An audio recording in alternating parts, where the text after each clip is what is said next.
Hey everybody, it's Mace1370, and today we're going to review and showcase top model Luluca, the new ML5. Before we get into that though, please make sure to like, subscribe, hit that notification bell, and also check the description of this video for the link to my Discord, where we have an Epic 7 community, lots of cool posters sharing awesome content. Okay, so ML Luluca. I was lucky enough to get her about 60 away from pity, so I'm happy about that. I'm always happy not pitying Mystic heroes, or just heroes in general. Where'd she go? There she is. I also pulled about 1,000,000 Celestines on the way. So, top model Luluca, she's a new mage. Her skills, we've gone over in the prior video, but just for a refresh, her skill 3 is Extinction. It also gives her stealth for 2 turns. It's just a single damage nuke, and if it kills, it resets her skill cooldowns by a turn. Her skill 2, CR pushes your whole team, gives her an attack buff, and grants her an extra turn.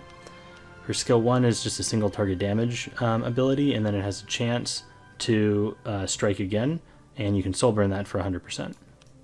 So the two main ways that I was thinking about using ML Luluca are to either put her on a Cleave team. I think she has good synergy with Faithless Litica and Challenger Dominial. And then another option is to potentially fit her into a Bruiser composition as like a niche last pick against RB. And here's her build. I have her at 258 speed. I think this is probably where I would ideally like her. Obviously faster is better, but I think 250 is the minimum. The reason being is that you want her to be able to outspeed enemy Remnant Violets. If he takes a turn before she does, she just gets one shot, and then obviously doesn't do her job. So 250 speed I would say is the minimum, because most Violets are probably around 240 or so, and then obviously higher the better. Additionally, you want her going before RB as well, because she's going to be one-shotting RB. That's going to be one of her main goals. So then once you get her to that speed, obviously 100% crit chance, and then it's just much damage as you can get. Her base health is horrendous, so try not to stack that. She has okay defense, so you can always, mages always have decent defense. I'm running her on Dignus Orb. It has good synergy with her skill 2. When she uses it, she'll get the barrier, and then her next skill 3 will hit for a bit more damage, so that's nice. I think if you're using her on a Cleave comp, you could consider Book. That's an option. Something else I thought about was maybe Edicus Scepter. So I'm going to have to play around with those. For now, I'm running her on Dignus Orb. I think it gives her a nice bit of protection. The barrier, when it gets applied to her, even though she'll use up a turn of it when she uses her skill 3, the barrier will help keep her in stealth, which can be really important for a squishy hero like this. Okay, so here's the gear I have her on. It's essentially speed gear with DPS subs. There's nothing fancy. You're just looking for attack, crit chance, crit damage, and speed on all of her pieces, and as much of it as you can get. I think that for the most part, this is as good as I'm going to be able to get her, realistically. There is a minor upgrade I could potentially go for. Since I'm running her on a crit chance neck, I've been struggling to get her crit damage up. It's difficult when you're running crit chance neck. So I could potentially find a better helm, or sorry, not helm, a better chest piece, one with more crit damage, and if it's on crit set, I can ignore the crit chance substat, because I think she's a little overcapped right now, so with the crit set, she'll be easily 100% even without a crit chance sub here, so all the rolls could go into speed and crit damage, so that would be an upgrade for her. This one rolled a bunch of flat attack, which isn't horrendous because it's still DPS, but obviously could be better if those rolls went into speed or crit damage. Okay, so that's her gear. So we'll go over a couple example matches on how I used her.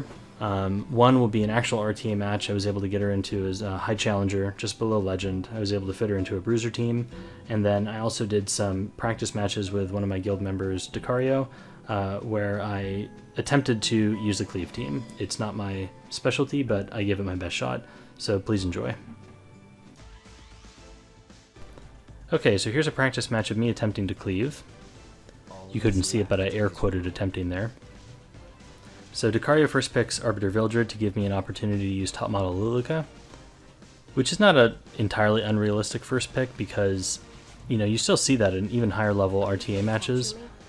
It is an effective first pick for several reasons. I think one, Vildred is just OP, and two, you can go a number of different ways with him. He can fit well into Cleave comps, into control comps, into a lot of different things, so he doesn't necessarily reveal what you're doing. So I take Faithless Luluca and Alots because they're, staples of a Cleave team. And there are a number of different ways to combat this. I'm thinking of doing an anti-Cleave video in the future. One of those strategies you can use is to speed contest. So Decario takes Assassin Sid, who has an extremely high base speed. He also takes Mursa, who has a speed imprint. Mursa's annoying for cleavers also because she has evasion built into her kit. So if they miss her, then she can potentially survive and take them out, kind of like Remnant Violet. I take Cdom and Watcher Shuri, Watcher Shuri being my own speed imprint. Not bad. And then Decario takes Spectre Tenebria and Basar. Decario is difficult to cleave against because his speed gear is very good. I think it's better than mine. Victory is mine. So this isn't an opponent that I would necessarily try to cleave if it was, real life. I ban the Acid because I'm not confident that I can outspeed him. But I think if I can get first turn otherwise, I should be okay.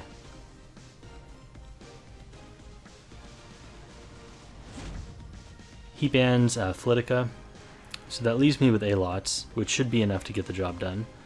Alots does have an attack imprint, which I need to consider. I thought about giving it to ML Luluca, but her main job here is going to be assassinating RB and CR pushing my team.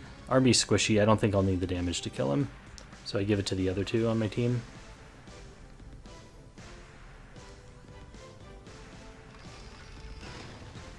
I know that Decario has built his Arbiter Wildred extremely quickly, which is difficult to handle for this particular team. You can see RB outspeeds my 259 top model Luluca. So because of that, I push Cdom to the front, and then Cdom can push Lulu to the front.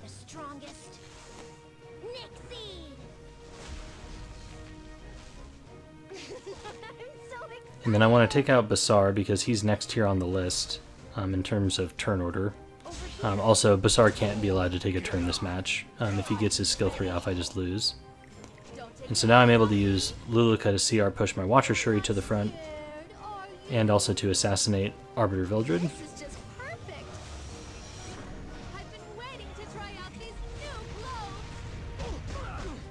So down he goes, Extinction, works very well.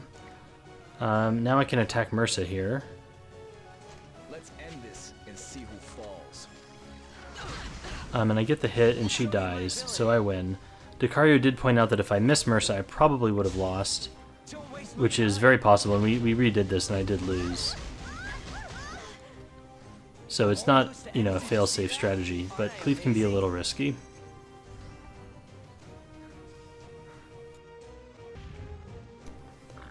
Okay, so here's an example of a Bruiser match where I'm able to incorporate top model Luluca into the draft. I pre-ban Falcon or Clury, which I've been trying lately and has been working out pretty well. The opponent pre-bans Last Rider Crow, who is a very common pre-ban these days. He's just such a strong, well-rounded unit. The opponent also steals Fallen Cecilia, which is annoying. She's usually my go-to Aureus holder. So I take Adventurer Ras instead. I have him built pretty quickly so that he's able to get defense buff up at the start of the fight, and I think that this can really turn the tide of the battle in your favor if you're able to get defense buff on your team before units like Arbiter Wildred get their skill 3s off. It mitigates a ton of damage and really swings the momentum of the fight, onto your side. So I wasn't really sure what to do at this point. I think the, decision making could really go in any number of ways. All they've shown is that they've taken a tank, so they're probably going Bruisers, which means that the fight will likely go to Frenzy. So I take Alencia. She's an excellent Bruiser. She brings redundancy to the defense buff, so this ensures that my team is going to have defense buff during the game, which I think is important. She also brings a strip, which is really strong because many times Bruiser teams either, buff up a lot with units like, Dain, or Ras, or, Crow with defense buff, etc. So she can get rid of that. She also is able to clear off immunity, and since Bruiser teams are oftentimes weak to debuffers, getting rid of immunity can be really important.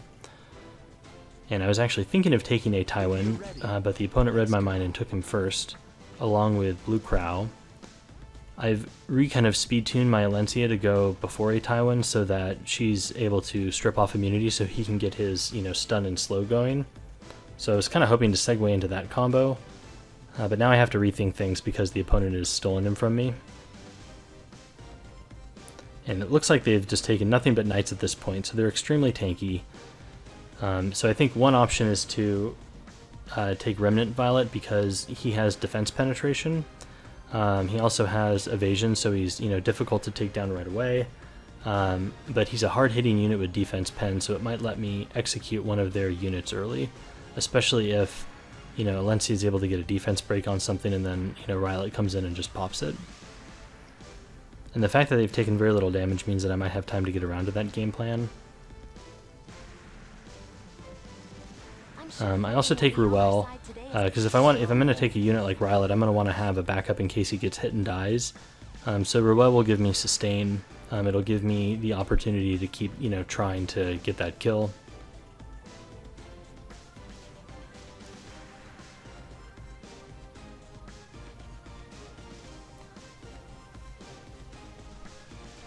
Drafting against all knights is tricky because the opponent has really not committed to any particular strategy at this point, other than I'm going to, take a while to die, and I'm going to debuff you with a Tywin.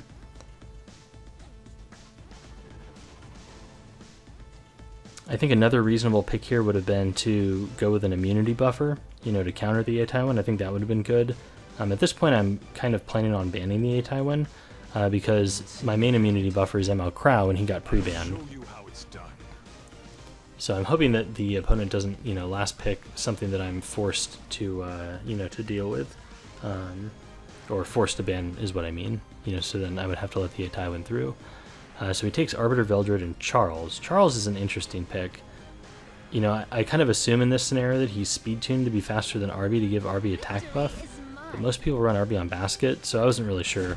I took top model Luluca because I plan on outspeeding his entire team and just one-shotting the Arby. And the team is relatively low damage, so this means that top model Luluca should shine here because once Arby's gone, the opponent has no damage. Alternatively, if the opponent bans top model Luluca, then I can do the same thing with Remnant Violet, and then Arby only gets one skill 3. And then if he ends up killing something, Ruel can just bring it back. So the opponent actually ends up banning Ruel, so now I don't really have sustain, but I do have 2 high damage dealers. And they're speed tuned to take care of Arby just fine. So top model Luluca gets the turn. She's going to be able to CR push my entire team up, and she's able to give herself stealth. So this is with mitigation on the enemy side, and Fallen Cecilia, extra shields, even more mitigation, and she still executes the Arby no problem. But of course, Charles does Charles things and double dunks on my Lulu, which is totally ridiculous because I think if he had not done that, he had no way of getting to her. Like Charles, I don't think would have broken her out with his skill 3. Even Ras laughs me. Whatever, his Arby's dead. So I take a good chunk out of Charles there.